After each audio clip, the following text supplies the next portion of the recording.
Mi familia me llamó un felpudo barato. Dijeron que seguiría pagando sus facturas si solo fingían amor. Lo encontré por accidente en el iPad desbloqueado de mi hermana. En un chat grupal secreto. No lloré. Sonreí. Lo que hice al día siguiente los dejó a todos en silencio. Hola, soy Madison. Me llamaron felpudo barato. Mi propia familia dijo que seguiría pagando sus facturas mientras ellos fingieran una sonrisa y me llamaran hermana. Se suponía que no debía verlo, pero una noche, tomé el iPad de mi hermana. Un chat grupal. Mi nombre. Burlas. Manipulación. Recibos. No grité. No lloré. Pero al día siguiente, los invité a todos a almorzar. Y digamos que, al llegar al postre, no pudieron tragar ni una sola palabra. Antes de que nos adentremos, dime, ¿alguna vez has descubierto la verdad, no a través de gritos, sino a través del silencio? ¿Desde dónde estás escuchando esta noche? ¿Y qué habrías hecho tú? Déjalo en los comentarios. Empecemos. Me desperté antes de la alarma. La luz que entraba por mis persianas pintaba suaves rayas en las paredes, y por un momento, el silencio casi se sintió amable. Cora, mi casera, ya estaba despierta. Como siempre, su artritis hacía que las mañanas fueran lentas, pero ella aún insistía en doblar su propia ropa. Obstinada, como solo alguien que ha visto demasiado puede ser. Le traje el té que le gustaba, manzanilla con 2 gotas de miel, y le puse las pastillas junto a una servilleta con una pequeña rodaja de naranja. No era mucho, pero ella siempre sonreía como si significara el mundo. ¿Tu familia viene hoy?, preguntó ella, tratando de mantener la voz informal. Dudé. Es el cumpleaños de Chloe. Ella asintió lentamente. ¿Ya te tratan bien? Le di la sonrisa que reservaba para preguntas cargadas. ¿Se acuerdan de mí cuando vencen las facturas? Eso cuenta para algo. Ella se rió entre dientes, ronca y baja. Bueno, que se acuerden de ti cuando dejes de contestar. Me agaché para recoger un par de gafas viejas de lectura de debajo de la mesa de café. Traeré una cesta de regalo. Nada elegante, solo cosas que sé que le gustan. Siempre traes más de lo que te piden. Me encogí de hombros. He aprendido a no llegar con las manos vacías. Hace que les sea más difícil decir que no aporté nada. A última hora de la mañana, había preparado 2 cestas. Una con una botella de vino, galletas artesanales y su crema de manos favorita de esa tienda cerca de la cooperativa. La segunda estaba llena de citi al horno casero y barritas de limón que hice al amanecer.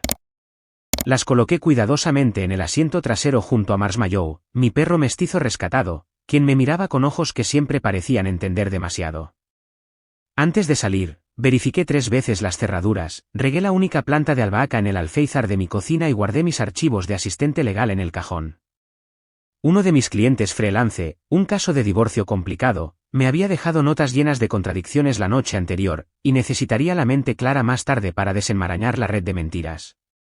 El viaje a casa de Chloe se sintió más largo de lo habitual. Quizás porque ya sabía cómo iría, abrazos corteses, risas demasiado fuertes, miradas de soslayo, el tipo de afecto que se evapora en el momento en que se recogen los platos. Cuando llegué a su entrada, los sonidos de música pop y copas tintineando salían del patio trasero abierto. Me quedé un momento en la puerta principal, equilibrando ambas cestas, preguntándome por qué siempre sentía que entraba a una habitación que ya había decidido que no pertenecía a ella. Llamé. Nadie respondió. Así que entré. La cocina olía a comida para llevar disfrazada de gourmet. Botellas de vino alineaban el mostrador. Una tabla de embutidos a medio comer estaba debajo de una cubierta de plástico. Saludé suavemente con un hola y coloqué las cestas ordenadamente sobre la mesa. Chloe asomó la cabeza por fin. Oh, hola, Madison, no tenías que traer nada. Le di una pequeña sonrisa. Solo algo que preparé rápidamente. Ella sonrió con suficiencia. Tú y tus cestas, tan sanas. Desde el patio, alguien se rió un poco demasiado fuerte. Era mi cuñado, Lucas. Mira quién trajo otra cazuela. La solución de Madison para todo, hornearlo o pagarlo. Las palabras me hirieron, pero las tragué como me habían enseñado desde la infancia. Busqué un vaso de agua en el fregadero y controlé mi respiración. Había aprendido hace mucho tiempo que discutir no cambiaba opiniones, solo confirmaba la suya de que eras demasiado sensible. Me senté al borde de la isla de la cocina, apenas notando las conversaciones a mi alrededor, que se mezclaban unas con otras, charlas agudas e inútiles sobre clases de spinning, días de spa, quién dividiría que Airbnb para su viaje de otoño. Fue entonces cuando noté el iPad de Chloe, desbloqueado, la pantalla aún encendida, dejado junto al cuchillo de queso. No quise tocarlo, pero mi mano se movió por instinto. Solía ayudarla con cosas tecnológicas, configurar contraseñas, sincronizar su calendario, y mis huellas dactilares aún funcionaban. La pantalla se abrió a la aplicación de mensajes. Un hilo ya estaba resaltado. El título me dejó sin aliento, Club Felpudo. La curiosidad ardía más que la precaución. Toqué, y ahí estaba, hilo tras hilo de mi madre, Chloe, nuestra prima Sofía y Lucas enviando capturas de pantalla de mis pagos de Venmo, mensajes que les había enviado preguntando por el alquiler atrasado, incluso fotos de las bolsas de supermercado que había dejado cuando mamá no podía salir por el calor. Me habían convertido en un chiste recurrente. Ella cree que está ayudando. Bendita. Es adicta a ser necesaria. ¿Tienes una factura del dentista? Cola de lágrimas. Ella la cubrirá. Solo envíale una foto de mamá con aspecto cansado. Abre su cartera como si fuera un reflejo. Y luego las palabras de mi madre, inconfundiblemente suyas, ella no es familia. Es una cartera con una sonrisa triste. No jadeé. No lloré. Simplemente volví a colocar el iPad exactamente como estaba y salí por la puerta principal. Nadie me detuvo. Mientras conducía a casa, las luces de la calle parpadeaban una por una, como si inclinaran sus cabezas. Apagué mi teléfono a mitad del trayecto. No quería arriesgarme a un texto de «Hola, ¿a dónde fuiste?», enviado por culpa, no por preocupación. Entré en el camino de entrada, dejé salir a Marshmallow y me senté en el porche mientras el último resplandor del día desaparecía. Dentro, me serví un vaso de agua. Sin vino, sin drama, solo silencio. Abrí la pequeña caja de joyas donde había guardado el brazalete de cristal que mi madre me dio cuando tenía 8 años. Solía significar algo. Solía recordarme las canciones de cuna y los panqueques los domingos. Lo saqué, lo puse sobre la mesa de café y lo miré fijamente. Algo dentro de mí cambió, no se hizo pedazos, sino que se asentó. Y por primera vez en mucho tiempo, sonreí. Luego, me levanté, caminé hasta mi escritorio y abrí una carpeta en mi laptop. Una que había nombrado hace años, pero nunca había usado, registros familiares. La pantalla de la laptop brillaba suavemente en la tranquilidad de mi apartamento. Los únicos sonidos eran el zumbido bajo de la nevera y el ocasional crujido de las tuberías del radiador. No dudé esta vez, no me lo pensé 2 veces ni me pregunté si estaba exagerando. Mis dedos se movieron por memoria muscular, clic, clic, clic. La carpeta llamada Registros Familiares se abrió como una caja que había enterrado hace mucho tiempo y que finalmente había decidido exhumar. Empecé por los archivos más antiguos, transferencias de Venmo, extractos bancarios, recibos digitales. La mayoría eran pequeñas al principio, $40 aquí para la medicación de mamá, $110 para la reparación del coche de Chloe. Luego fue una bola de nieve, alquiler de 3 meses, un copago para una endodoncia sorpresa, vuelos de emergencia a Florida porque Sofía tuvo un ataque de pánico y no podía volar en clase económica. Cada entrada tenía una nota, una marca de tiempo irónicamente, mi tono excesivamente cortés, solo házmelo saber si necesitas algo más. No es necesario que me lo devuelvas. Estoy feliz de ayudar. Hice una pausa y volví a desplazarme hacia arriba. En algún momento, había dejado de esperar algo a cambio. No estaba siendo generosa, estaba siendo manipulada. Cuando llegué a los registros del año pasado, el total superaba los $117.000. Me recosté en mi silla y dejé que el número se quedara conmigo. $117.000. Eso no era solo ayuda. Eso era financiación. Eso era ser el banco no oficial de una familia que se reía a mis espaldas y me llamaba una cartera con una sonrisa triste. Y había guardado los recibos como una tonta que todavía esperaba que algún día dijeran gracias. La pantalla se nubló por un segundo mientras un dolor sordo se acumulaba detrás de mis ojos. Lo disipé con un parpadeo. No habría lágrimas esta noche. Abrí una nueva carpeta, Atlas. El nombre hizo que mi columna se enderezara. Ese era el lado de mí que ellos no conocían. La parte que no solo había sobrevivido. Había estudiado, preparado, planeado. Durante los últimos 2 años, había estado trabajando como consultora a distancia para un bufete de abogados boutique en New Hampshire. No era un trabajo llamativo, pero era sólido: planificación patrimonial, protecciones financieras, auditorías de abuso a ancianos. Había asumido los casos silenciosos y complicados que nadie quería porque entendía lo que se sentía al ser utilizada en nombre del amor. Saqué el borrador de un fideicomiso legal que había comenzado el otoño pasado, a medio terminar y olvidado hasta ahora. Estaba diseñado para asegurar lo poco que quedaba del patrimonio de mi padre, su pensión, acciones, una parcela de tierra rural y una pequeña colección de monedas antiguas que había querido legar a quien quiera que mantenga su integridad. En ese momento, no estaba segura de lo que significaba. Ahora sí lo sabía. Ajusté la estructura del fideicomiso, eliminando el nombre de mi madre, luego el de Chloe, luego el de Sofía. En su lugar, agregué una cláusula benéfica, discreta y sencilla: los activos irían a un fondo de becas para niños que salieran del sistema de acogida. Ni un solo centavo iría a quienes se burlaban de la mano que los había sostenido. Guardé el archivo, cifré la carpeta y la respaldé 2 veces. Luego, abrí mi aplicación bancaria. Congelé todas las líneas de crédito conjuntas que tenía con mi madre, las que había firmado hace años por si necesitaba ayuda con las facturas médicas. ¿Pago automático para su gas y electricidad? Cancelado. ¿La póliza de seguro de vida donde ella todavía figuraba como mi única beneficiaria? Presenté el formulario para la reasignación. No hubo un gran anuncio, ni una llamada telefónica dramática, solo una acción tranquila, como deslizarse fuera de una habitación sin dejar que la puerta se cerrara de golpe. Me levanté para estirarme y deambulé por la cocina. El suave resplandor del reloj del microondas marcaba las 11:43 de la noche. Abrí la nevera, no porque tuviera hambre, sino por costumbre. Allí, justo al lado del recipiente de sopa sobrante, había una pila de notas adhesivas que usaba para las listas de compras. Saqué una y cogí un bolígrafo. Si solo te aman cuando eres útil, no te aman. Te alquilan. Papá me había dicho eso una noche, justo después de que yo hubiera pagado la hipoteca de Chloe por 3ª vez. Me había reído entonces, pensando que estaba siendo amargado.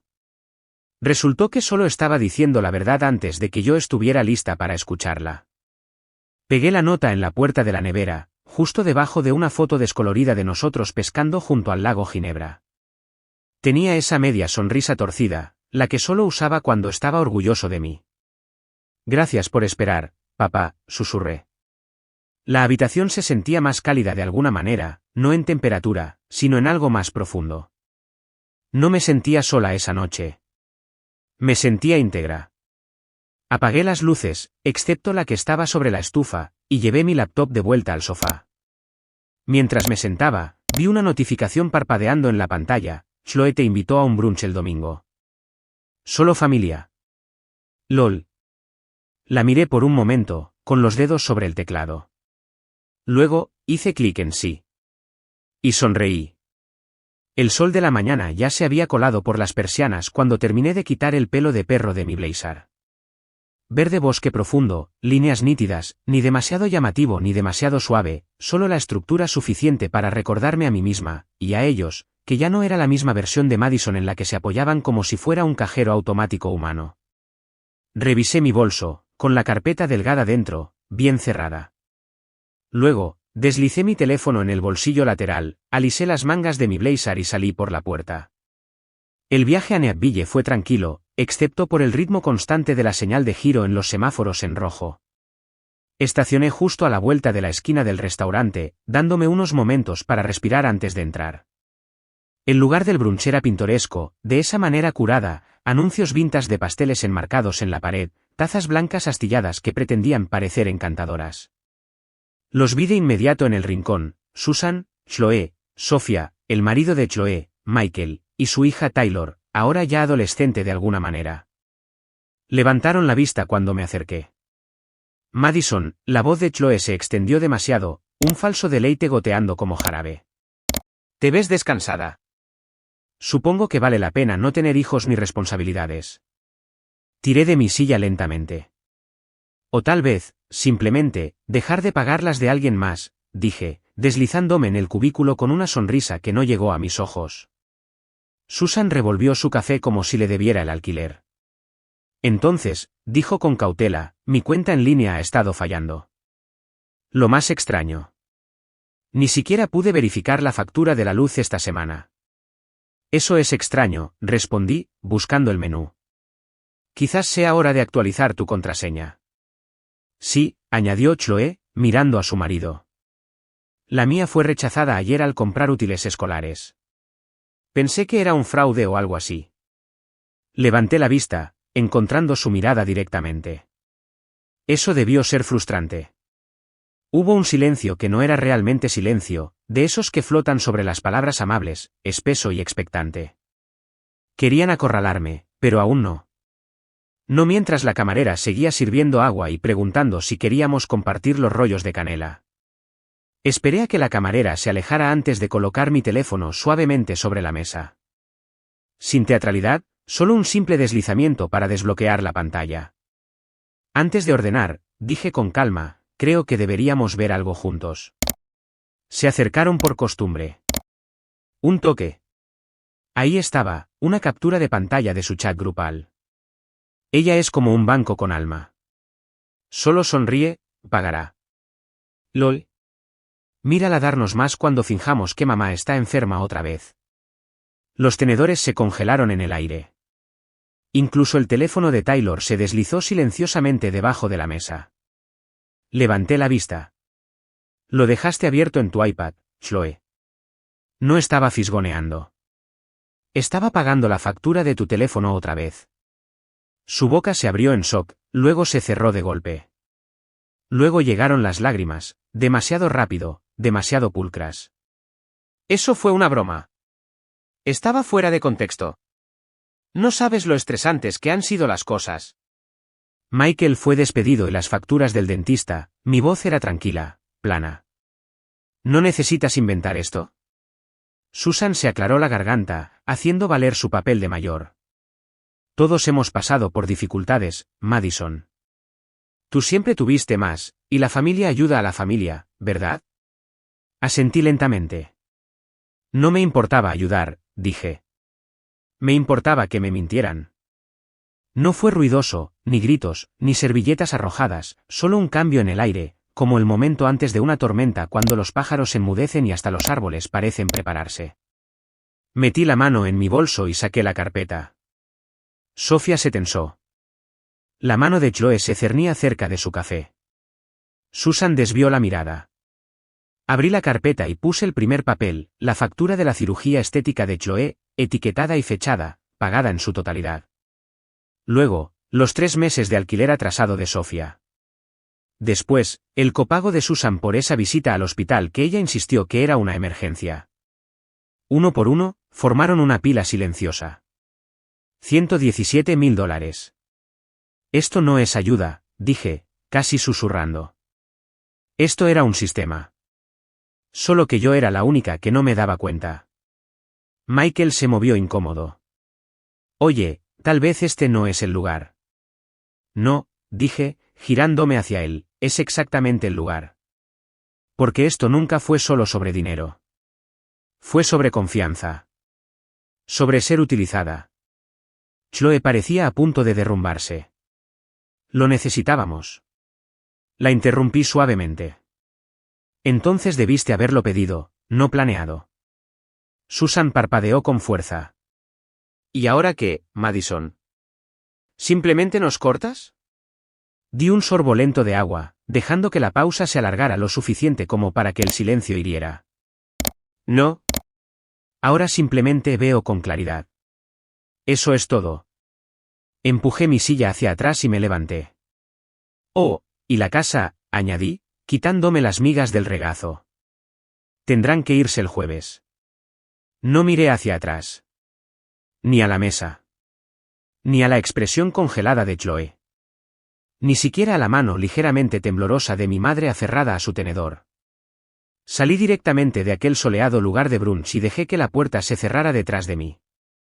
Afuera, el aire de Illinois traía una brisa lo suficientemente cortante como para picar, pero mi piel no se inmutó. Subí a mi coche, me abroché el cinturón y me senté un momento con ambas manos apoyadas en el volante. Calma, o algo que intentaba con todas sus fuerzas parecerlo.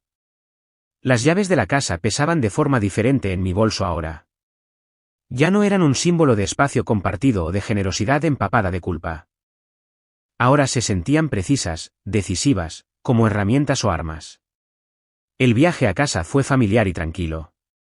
El tráfico de la mañana del lunes aún no se había intensificado. Pasé por la tienda de la esquina donde Susan solía comprar globos de cumpleaños baratos, pasé por el salón favorito de Chloe, pagado más de una vez con transferencias de emergencia de mi cuenta. Y luego giré hacia mi propia calle, bordeada por los mismos arces adormilados que habían estado de guardia durante décadas. Pero al entrar en el camino de entrada, el resplandor de la luz del porche me atravesó algo. No debería haber estado encendida. No había estado en casa en 4 noches. Y ahí estaba, la cesta de la ropa de Chloe, a medio camino de los escalones de la entrada, una sudadera rosa asomando como una bandera de derecho, un par de zapatillas de gimnasia tiradas a su lado. Dentro, a través de las lamas de las persianas, vi la botella de agua reutilizable de Sofía en mi mesa de café. Mi sofá. Mi taza en el alféizar de la ventana tenía lápiz labial. No el mío. Ya no era un hogar. Era una sala de espera para personas que nunca planearon irse. No entré. En cambio, conduje hasta la oficina de mi abogado en el centro de Nashville. Había llamado con antelación antes de salir del restaurante, pedí una breve consulta. Sin detalles, solo, estoy lista ahora. El señor Kelly me recibió en el vestíbulo con una carpeta ya en la mano, con ojos amables pero inquisitivos. ¿Está lista para iniciar? Sí, dije, sentándome frente a él, sin molestarme con charlas triviales. Quiero solicitar la posesión. Aviso de 72 horas por residencia no autorizada. Él parpadeó. ¿Familia? Sí. Una pausa, luego un asentimiento. Entonces seré delicado, pero directo en el lenguaje. Deslicé una copia de la escritura sobre la mesa, limpia, intacta. Mi nombre, Madison de Sterling, aparecía solo, en negrita y sin compartir en la parte superior. Sin añadidos, sin cofirmantes. Solo yo. Nunca añadí a nadie, dije en voz baja. Sus ojos escanearon el documento, luego levantó la vista. ¿Cuánto tiempo llevan viviendo allí? Años. No dijo nada crítico, solo comenzó a escribir. Se imprimieron los papeles. Firmé. Él fue testigo. Cuando salí de su oficina, el sol había empezado a ocultarse. Las farolas parpadeaban compitiendo con la luz ámbar que se asentaba sobre los árboles. Me detuve en la cerrajería de camino de vuelta, les entregué las especificaciones y fijé la cita para las 8:30 de la tarde. Precisamente a las 8:28, 2 jóvenes con polos azul marino tocaron el timbre y cambiaron todas las cerraduras de todas las puertas exteriores sin hacer una sola pregunta. Cuando terminaron, les di a cada uno una propina en efectivo y les di las gracias suavemente. Las viejas llaves las metí en un sobre de papel marrón y las coloqué en la repisa de la chimenea. Un final silencioso. Luego, imprimí un breve aviso en letra de 14 puntos y lo pegué en el interior del cristal de la puerta principal, estado de residente cambiado. Recoja sus pertenencias personales antes del jueves a las 8 de la tarde. No se permitirá la entrada después de esa hora. En 1 hora, las llamadas comenzaron. El número de Chloe apareció primero. Rechacé. Luego, Sofía. Después, Susan. Los mensajes de texto zumbaban. Es una broma, Madison. ¿Qué estás haciendo? No puedes hablar en serio. Luego llegaron los mensajes de voz. Estás siendo cruel. Dijiste que nos amabas. Somos tu familia. Me alejé del teléfono, encendí el tocadiscos en la sala de estar y puse la aguja en un viejo álbum de Dinah Washington. Su voz se elevó y se arremolinó en el aire, alejando los desesperados timbres como la niebla que retrocede ante la luz. Me senté en el sillón, dejé descansar mis manos, y luego me levanté, caminé lentamente hacia el armario del pasillo y bajé una caja de zapatos envuelta en papel descolorido. Dentro, guardadas, había viejas tarjetas de cumpleaños, un billete de tren de mi primer viaje a Boston, y debajo de ellas, una nota doblada, desgastada por los pliegues. La letra de la tía Eleanor, la tinta un poco borrosa por el tiempo y quizás por unas cuantas lágrimas. Hay dignidad en los límites. El amor que te cuesta el alma no es amor. Ella me había dejado esta casa. Todos pensaron que la había comprado yo, o que alguien más me había ayudado. Pero Eleanor lo había hecho discretamente, con una única condición: espera. Dales tiempo, me había dicho antes de fallecer. Veamos en qué se convierten. Y yo había esperado. Años. A través de pagos atrasados y chantajes emocionales. A través de las indirectas pasivo-agresivas de Chloe y el silencio tenso de Susan cada vez que pedía claridad. A través de los susurros de que era demasiado sensible y exageraba cada vez que cuestionaba la naturaleza abierta de su estancia. Y finalmente, cuando le susurré a esa nota, he esperado lo suficiente, lo decía en serio. Volví a colocar la caja suavemente, cerré el armario y me moví por la casa como si fuera nueva otra vez. No lloré. Colgué fotos nuevas sobre la escalera, una de mí en un viaje en solitario a B, una Polaroid de la tía Eleanor con la cabeza echada hacia atrás riendo, un programa enmarcado de mi graduación de maestría. Y en la repisa de la chimenea, un pequeño cuenco de cerámica que había hecho el año pasado en terapia de duelo, torcido pero sólido. Cada pieza recuperó el espacio que había sido silenciosamente tomado prestado por personas que nunca pidieron permiso. Moví las cosas de Chloe a contenedores, los etiqueté, la bolsa de maquillaje de Sofía, la vieja manta de punto de Susan, un pendiente suelto que sabía que le pertenecía a Chloe, dejado cerca del fregadero como un eco de posesión. Todo en cajas. Todo junto a la puerta. Me serví una taza de té de manzanilla, me acurruqué en el sofá y, finalmente, descansé de verdad. Hasta que escuché el sonido, papel deslizándose contra la madera, justo debajo de la puerta. Caminé hacia allí, me agaché y recogí el sobre con mi nombre cuidadosamente escrito en tinta negra. Y justo cuando pensé que el silencio seguiría, una citación se deslizó debajo de mi puerta. Miré fijamente el delgado sobre Manila en el suelo por un momento antes de recogerlo. Estaba angulado de tal manera, como si alguien hubiera tenido cuidado de deslizarlo con el pliegue perfectamente alineado contra mi felpudo. El frío del pasillo se colaba por la rendija de la puerta, pero no fue el frío lo que me hizo temblar. Fue la precisión. El papel de dentro crujió suavemente al desdoblarlo. Una citación, presentada por Chloe. Las acusaciones: desalojo ilegal, explotación financiera, angustia emocional. Dejé escapar un suave suspiro, agudo al final. Mi primer instinto no fue la rabia, ni siquiera el miedo. Fue una especie de diversión amarga. Caminé a la cocina, puse el documento en el mostrador y me apoyé en los codos. Así que este era su siguiente movimiento. Las palabras bailaban delante de mí mientras escaneaba. Ella afirmaba que yo había prometido que la casa era compartida. Citó una serie de mensajes de texto de hacía un año, que, tomados fuera de contexto, podrían sonar como si la hubiera invitado a quedarse indefinidamente. ¿Realmente quiere luchar contra esto en los tribunales?, murmuré, moviendo la cabeza lentamente. Ha olvidado quién le enseñó a leer contratos en primer lugar. A la mañana siguiente, me reuní con mi abogada en una tranquila oficina del centro. Llegué 10 minutos antes, con café en mano y una carpeta de cuero burdeos bajo el brazo. Era la misma carpeta que una vez había usado para los presupuestos de la Asociación de Padres y los horarios familiares, irónico dado su nuevo contenido. Dentro estaban la escritura a mi nombre, siempre lo había estado, 10 años de facturas de servicios, pagos de hipoteca, recibos de mantenimiento, cada dólar mío. Capturas de pantalla de chats grupales, en los que Chloe y los demás me llamaban felpudo barato, bromeaban con dejarme seca. Una vez, escalofriantemente, Chloe había escrito: ella seguirá pagando si solo fingimos amor, ya verán.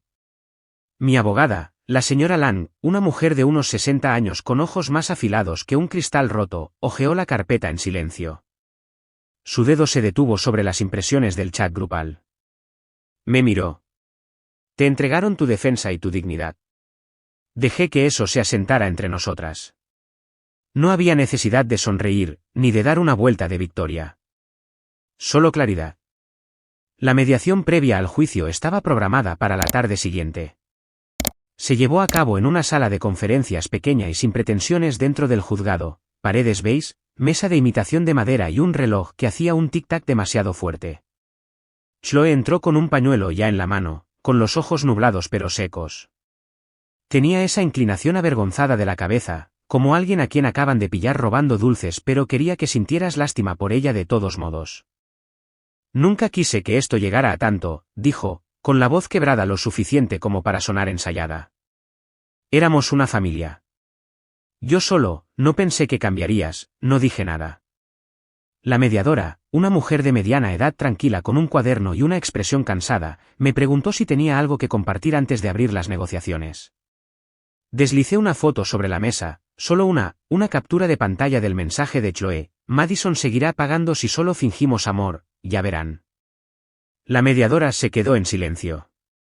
El rostro de Chloe se enrojeció inmediatamente. Su boca se abrió, pero no salieron palabras, solo un leve jadeo, como si hubiera perdido su parlamento en una obra que ella misma había escrito. No estoy enojada, dije en voz baja. He terminado. Ella parpadeó, sorprendida. Esto no es venganza. Es alivio. Con eso, me levanté y me fui. Sin amenazas, sin voces alzadas, solo el clic de mis tacones en el suelo de baldosas, firme y definitivo. Cuando llegué a un pequeño café al otro lado de la calle, el peso emocional comenzaba a desvanecerse. Elegí una mesa en la esquina, cerca de la ventana, el tipo de lugar donde podías desaparecer en el bullicio de la vida del centro. Pedí un café solo, negro, sin azúcar, y observé la entrada del juzgado al otro lado de la calle. Al principio no revisé mi teléfono. Simplemente me senté con la calidez de la taza entre mis palmas, respirando la tranquilidad. Se sentía merecida. Pero finalmente, la pantalla se iluminó, 27 mensajes no leídos. Chloe. Nuestra madre. Incluso mi hermano, Ethan, que no me había dicho más de 10 palabras desde la Navidad pasada. Algunos suplicaban. Otros acusaban. Uno simplemente decía: ¿quién eres ahora? No respondí. En cambio, miré mi reflejo en el cristal de la ventana del café. La mujer que me devolvía la mirada no parecía amargada. No parecía asustada. Parecía libre. Di otro sorbo, el café me enraizó. El mundo exterior se difuminó detrás del cristal de la ventana, y por una vez, no importaba quién estuviera mirando. Salí del café mientras el cielo comenzaba a oscurecerse, con suaves morados y azules amoratados extendiéndose sobre la ciudad.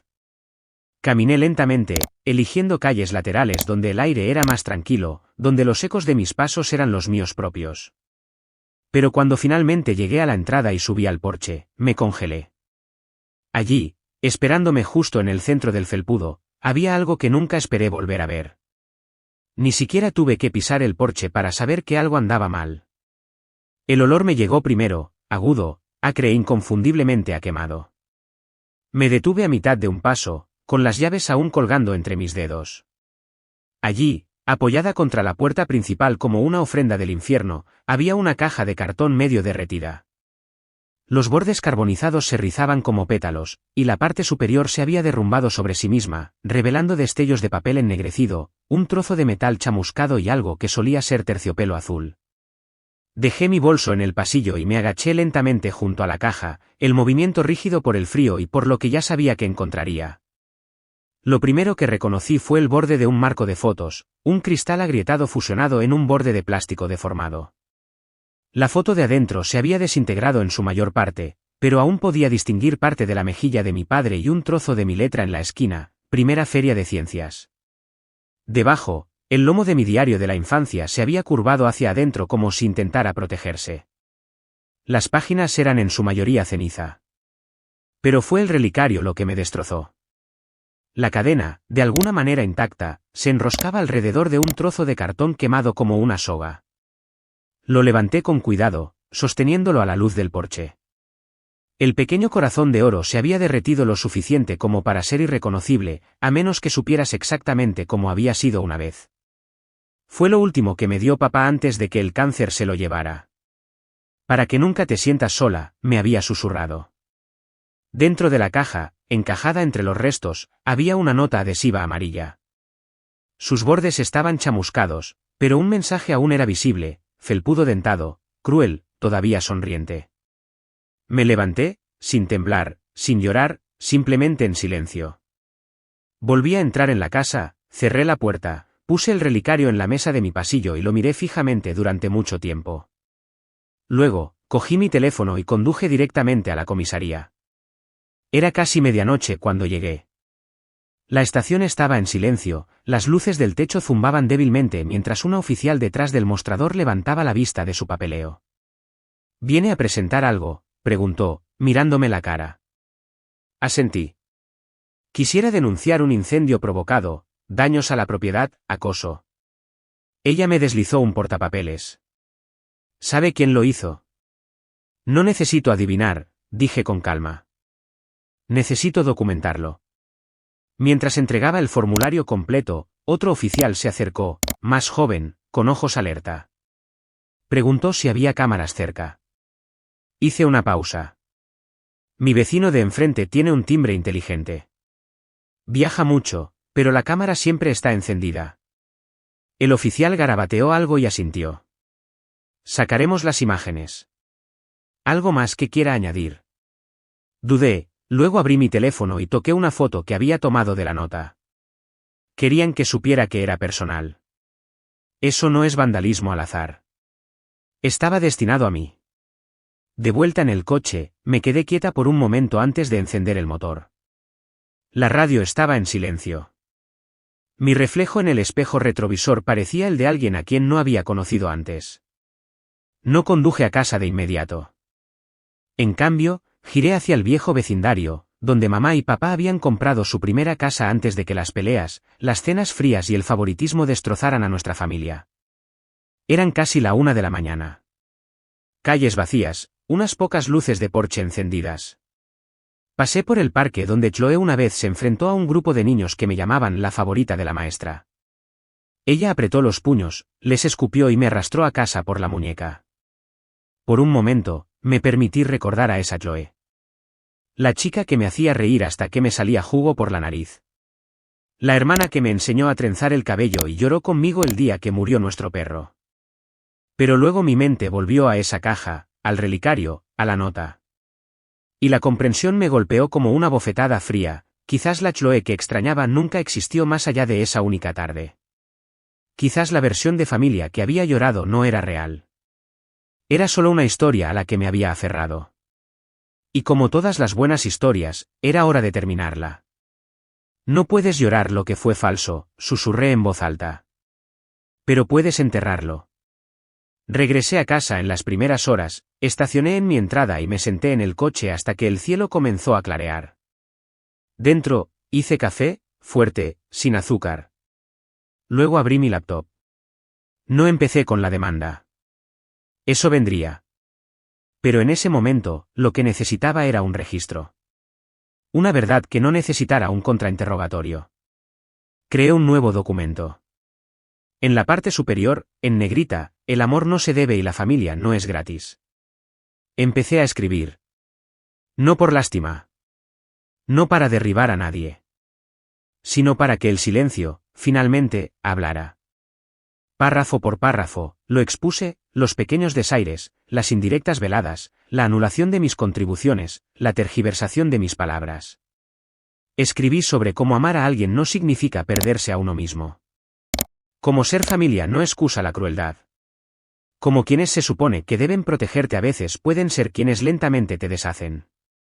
No mencioné nombres. No era necesario. La historia no era sobre venganza.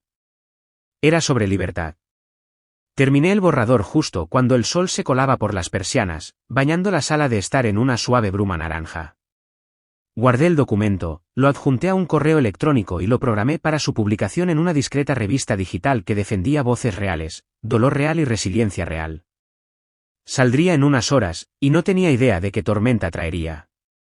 A la mañana siguiente, me serví el café con una mano y pulsé publicar con la otra.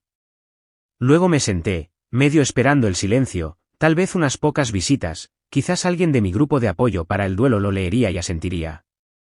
Pero en una hora, vi la primera ola. Empezó lentamente, una única compartición de un blog de paternidad, luego una nueva compartición de alguien en Minnesota, un comentario de una mujer llamada Tanya, pusiste mi vida en palabras. Luego 20 comentarios más. Luego 200. Para la hora del almuerzo, estaba en todas partes. El título, El amor no se debe y la familia no es gratis, era ahora tendencia en 3 plataformas. Mi bandeja de entrada se llenó de mensajes de extraños, madres, hijas, incluso abuelas, compartiendo historias de ser excluidas, irrespetadas, desheredadas. Algunas compartieron capturas de pantalla de sus propios chats grupales familiares, que se parecían inquietantemente a los míos. Había difuminado los nombres en mis capturas de pantalla, me aseguré de no identificar directamente a nadie. Pero el lenguaje, las palabras que usaban, eran inconfundibles.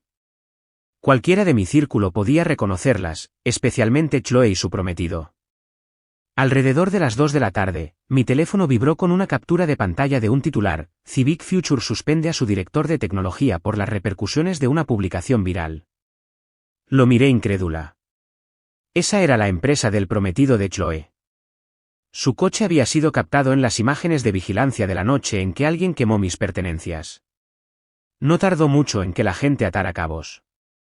La presión pública hizo el resto. No celebré. No me regocijé. Simplemente respiré. Alrededor de las 3:30, mi teléfono sonó. Mamá. Parpadeó en la pantalla. No contesté. El buzón de voz llegó segundos después. Su voz era aguda, temblorosa. ¿Así que te decidiste a airear nuestros trapos sucios al mundo? ¿Es eso lo que necesitabas, Madison? ¿Más atención? Siempre has sido dramática, siempre haciendo todo sobre ti. ¿Crees que eres la víctima aquí? No lo eres. No lloré. Simplemente guardé el mensaje de voz. No lo guardaba por rencor. Solo quería recordar cómo sonaba cuando alguien intentaba avergonzarme por decir la verdad. Pensé que eso sería lo peor, pero una hora después, apareció algo inesperado, un mensaje de texto de Ethan, mi hermano mayor. Nunca lo dije, pero lo siento. No estuve de acuerdo con ellos. Una pausa, luego otra. Papá te habría apoyado al 100%. Me quedé mirando esas palabras. Ethan nunca se involucraba. Ni cuando mamá y Chloe se unían contra mí. Ni en la boda. Ni siquiera cuando me mudé y nadie me visitó. No le respondí, pero tampoco lo borré. Esa noche, me acurruqué en el sofá con mi laptop, las notificaciones aún zumbando cada pocos segundos. Las silencié y abrí un correo electrónico que había estado sin leer en mi bandeja de entrada durante una hora. El asunto decía: tu ensayo, tu voz. Hablemos. Era de una periodista de una de las columnas femeninas más grandes del país. Dijo que había leído mi ensayo 3 veces, dijo que la había hecho llorar, dijo que su propia hermana la había bloqueado en Facebook el día de Acción de Gracias pasado y que nadie en su familia lo había mencionado. Queremos publicar un reportaje, escribió.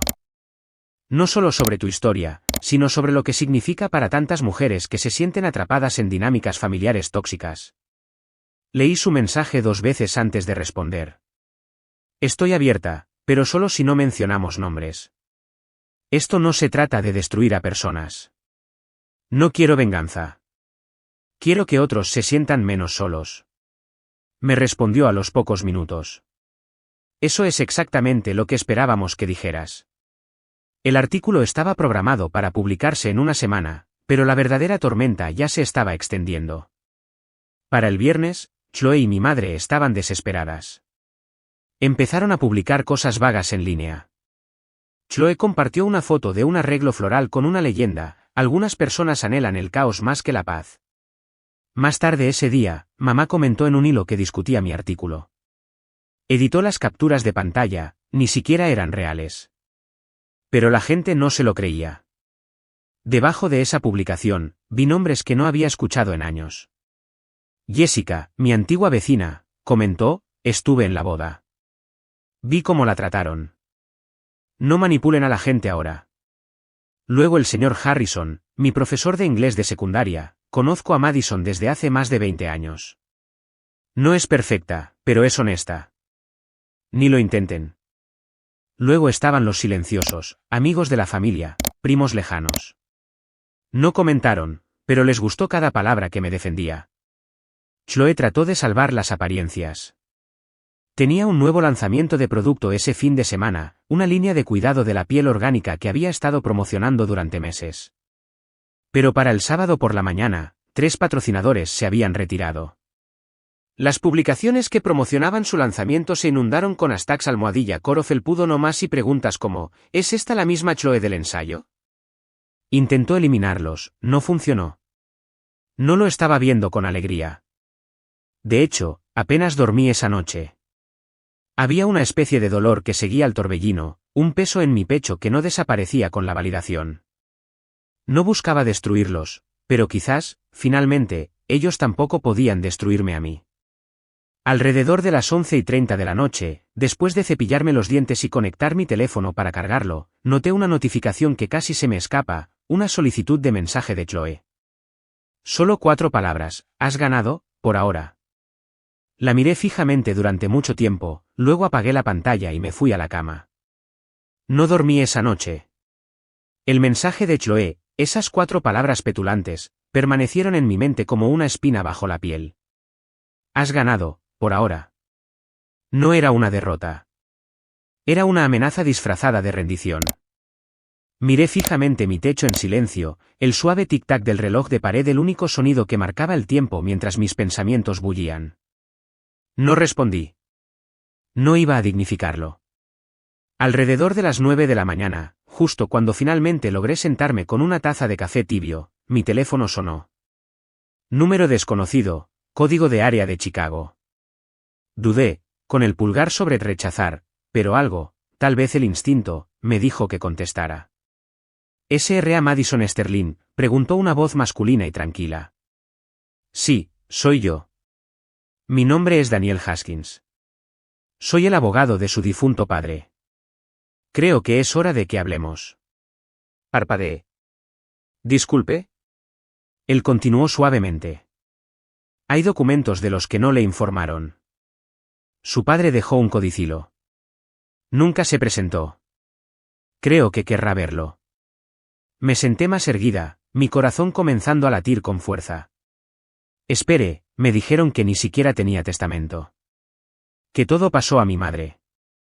Eso es lo que su familia insistió, respondió el señor Haskins. Pero la verdad es más complicada. Y, francamente, lo que pasó podría no haber sido legal. Al mediodía, estaba estacionada frente a un edificio bajo de ladrillo en una calle tranquila de Oak Brook. No había estado en una oficina de abogados desde el día en que murió papá, cuando firmé unos papeles que apenas entendía, papeles que me hicieron firmar a toda prisa mientras aún estaba en shock. El señor Haskins parecía tener unos 60 y tantos años, con gafas de montura plateada y un anillo de casado desgastado. Me hizo un gesto para que me sentara y luego me entregó una carpeta con una mirada suave, casi de disculpa. Lamento que la hayan mantenido en la oscuridad, señora Sterling. Su padre me confió esto, y debí haber hecho más para asegurarme de que lo viera antes. Abrí la carpeta. Dentro, con la letra de papá, había una sola página, fechada solo 8 meses antes de que falleciera. La tinta se había corrido ligeramente en la esquina. Si Madison decide alejarse de la familia, decía, hereda la propiedad del lago y el 35% del patrimonio restante. Ella merece libertad y merece ser vista. Se me apretó la garganta. ¿Por qué nadie me lo dijo? El señor Haskins dudó. Su madre se opuso a su presentación, alegando que su padre había cambiado de opinión. Pero tengo correos electrónicos que demuestran lo contrario. Retrasó la presentación el tiempo suficiente para que pasara por el proceso de sucesión, y para entonces, ella reescribió la narrativa, terminé por él. Él asintió una vez. Me hundí en la silla de cuero, el corazón latiéndome por razones diferentes ahora. Papá lo había sabido. De alguna manera, había visto lo que yo estaba demasiado desconsolada para decir. Y no solo me dejó un regalo, sino una elección. Hay más, añadió el señor Haskins. También investigamos su fondo fiduciario. Levanté la vista bruscamente. Fue congelado cuando tenías 24 años, motivo alegado, mal juicio financiero. Tu madre presentó documentos sobre un pago de alquiler omitido y un cheque sin fondos. Eso fue un mes que me acababa de mudar a Nueva York. Él me deslizó otro documento. Lo que no dijo fue que desvió todo el fondo a una cuenta a nombre de Chloe. Matrícula, vivienda, incluso un semestre en el extranjero. El papel se difuminó ante mí.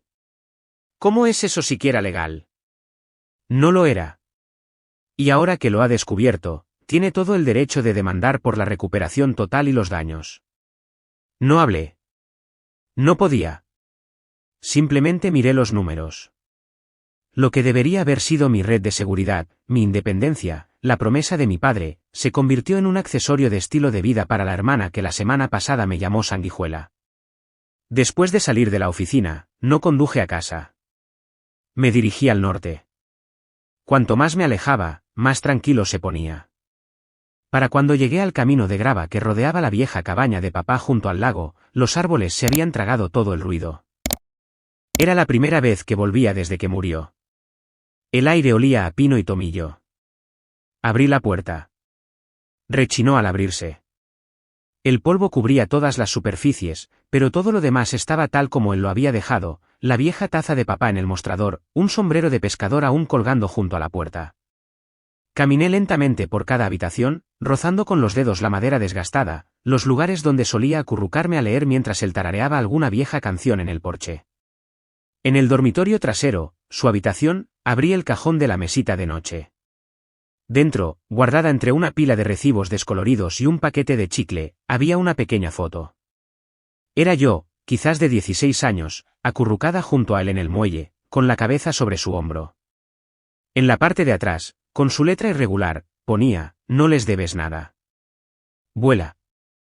Me senté al borde de la cama, con esa foto temblando en mis manos, y por primera vez en todo este lío, lloré. No de pena. De claridad. Él lo sabía. Él vio, incluso entonces.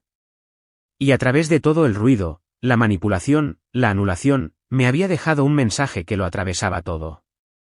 Afuera, el sol se ponía abajo sobre el agua, proyectando un rastro dorado sobre las ondas. Me quedé allí mucho tiempo, respirando el aire que olía a infancia y a segundas oportunidades. Luego, busqué mi teléfono. Deslicé hasta un nombre que no había llamado en años. Ni Chloe, ni mamá. Alguien más. Alguien que pensó que nunca más volvería a saber de mí. Tomé un respiro profundo. El viento rozó mi cara como un empujón. Y marqué. La línea sonó 2 veces antes de que contestara. Hola. Su voz se quebró ligeramente, insegura. Hola, doctor Hayes. Estoy lista.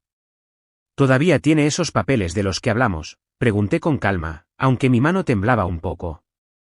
Hubo una larga pausa. Luego un suspiro tranquilo. Sí, Madison. Tengo todo. Miré el lago una última vez antes de volverme hacia el coche. El viento del agua era cortante, pero algo dentro de mí se sentía cálido.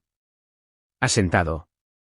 A la mañana siguiente, llegué temprano al Belmont Grill, el mismo restaurante donde Chloe y mamá una vez me acorralaron como si fuera una idea de último momento en una mesa para 12 personas.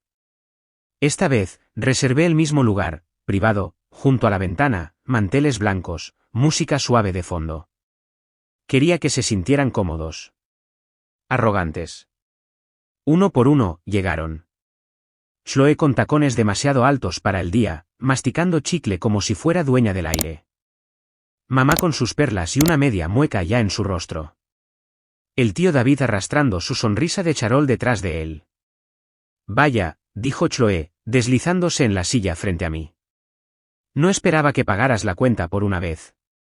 Mamá se rió entre dientes, luego susurró, no empieces, Chloe. No dije nada. Simplemente sonreí cortésmente y tomé mi agua. Luego vino el suave golpe. Un hombre de traje gris, con una insignia prendida en el cinturón, entró en la habitación. Les entregó a cada uno un sobresellado sin decir una palabra. Chloe abrió el suyo primero. Su rostro se vació de color casi al instante. ¿Qué di? esto es una broma, ¿verdad? Siseó, pasando las páginas. Fraude. Malversación. ¿Me estás acusando? Mamá fue la siguiente. Sus labios se fruncieron cada vez más mientras leía el suyo. En la tercera página, tiró el paquete como si le quemara las manos. Tú, cosita rencorosa, me espetó. Siempre has sido dramática, ¿pero esto? ¿Arrastrar a tu familia a los tribunales? Crucé las manos, manteniendo la voz serena. No, no estoy arrastrando a nadie. Simplemente estoy harta de ser el felpudo en el que se limpian los pies. Estas no son acusaciones, son hallazgos. Ustedes falsificaron documentos. Redirigieron fondos. Bloquearon mi fideicomiso. Sabían exactamente lo que estaban haciendo. Chloe se puso de pie, señalándome. Esto es por tu ego, Madison. No podías soportar que a papá le gustara más yo. Esa es la historia que te contaste a ti misma, respondí. Pero él lo vio. Debiste haber leído el testamento real. Siguió el silencio. No hubo tintineo de tenedores. Nadie se movió. Incluso el tío David dejó de sorber su vino. No estoy aquí por venganza, dije finalmente, poniéndome de pie. Estoy aquí por la verdad. ¿Y el silencio que todos compraron con mi amabilidad? Ese contrato ha expirado. Mientras salía, no miré hacia atrás. Esa tarde, en las escaleras del juzgado, los flashes de las cámaras se encendieron. El abogado de Chloe apartó un micrófono. Mi madre se cubrió la cara con un bolso de diseño. Pero los reporteros seguían llegando. Señora, ¿puede comentar sobre las discrepancias en el fideicomiso? ¿Niega haber desviado la herencia de Madison? ¿Es cierto que la Casa del Lago no figuraba en la declaración final de la familia? No respondieron. Simplemente parecían sombras de sí mismos, demacrados, frágiles y expuestos. Manteniendo mi ritmo constante, pasé entre la multitud. Una joven reportera trotó a mi lado. Señorita Madison, ¿algo que decir a su familia hoy? Hice una pausa por un segundo, ajustándome la bufanda. Luego miré a la lente y dije, solo espero que aprendan cómo es el amor sin condiciones. Esa noche, volví a la Casa del Lago. La luz del porche parpadeó cuando entré, con mi bolso al hombro, la calidez de la cabaña de madera dándome la bienvenida de una manera que no esperaba. No había tocado el viejo escritorio en la esquina desde que encontré la foto, pero esa noche tenía algo que colocar sobre él, una placa de latón grabada con el proyecto felpudo. Debajo, la misión, apoyo para hijos adultos que se recuperan de la coerción familiar y la negligencia emocional. La fundación estaba en marcha. Un pequeño equipo de voluntarios, un presupuesto extraído del acuerdo y planes para lanzar talleres, publicar recursos y ofrecer un espacio tranquilo para personas que crecieron como yo. Personas a las que se les enseñó a encogerse a cambio de paz. Mientras archivaba unos papeles, noté un sobregrueso metido en la parte trasera del cajón. Sin sello, solo el nombre del antiguo bufete de abogados de mi padre. Me senté, con las manos de repente frías, y lo abrí. La carta estaba escrita a mano, con su letra inclinada pero fuerte. Si estás leyendo esto, probablemente ya hayan intentado reescribir tu vida. Lamento no haber podido detenerlo antes. Un día te llamarán nombres, desagradecida, fría, rota. Pero lo que eres, Madison, es libre. No desperdicies eso. Se me cortó la respiración. Las lágrimas brotaron, pero ninguna cayó. Simplemente presioné el papel contra mi pecho y cerré los ojos por un momento. Afuera, los árboles susurraban con el viento. Salí al porche con una taza de café y me hundí en la vieja silla de mimbre donde papá solía sentarse. Crujió bajo mi peso, familiar y sólida. Nadie estaba llamando. Nadie pedía nada. Y por una vez, no estaba esperando una disculpa. El silencio a mi alrededor ya no era el tipo de vacío. Estaba limpio. Era mío. Y ese día, finalmente comprendí, el silencio no es rendición. A veces, es un legado.